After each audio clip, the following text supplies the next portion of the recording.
I was 1 year away from graduating from college, and I was rather young, about 18 at the time. I had no idea what I wanted to do, so I figured, oh boy, there's a war on. So you went for the excitement. Well, I went to escape other decisions. Like And work or pardon? profession, marriage, I don't know. Career. Career. Career, yes. Well, I did a number of things in the Army. One of the most interesting one was I was an Italian interpreter with prisoners of war. The Army, of all things, taught me Italian.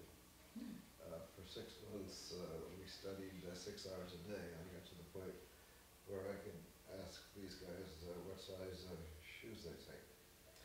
And but I also knew some German, so I worked for a little while as liaison between Italian and German prisoners.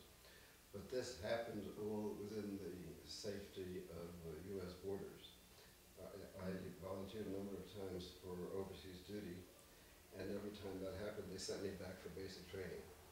So I became the all-time expert on the difference between the left and the right foot, because I studied it very carefully in various parts of the country.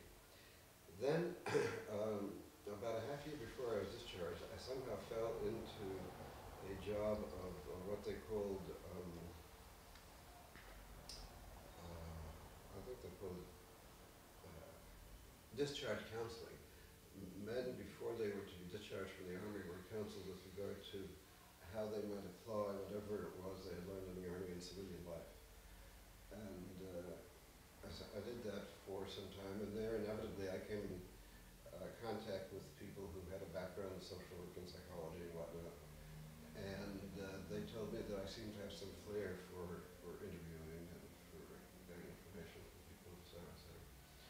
So I looked up in the Dictionary of Occupational Titles, DOT, the title Clinical Psychologist. And it had appeal for me in as much as it seemed to combine the humanities with the sciences. Presumably there was a possibility for a scientific approach to humanistic interests and concerns. So that seemed to integrate a great deal for me. And so when I went back to college, I became a psychology major in my last year at Brooklyn College. And there I had some outstanding teachers, such as Hoy Whitkin,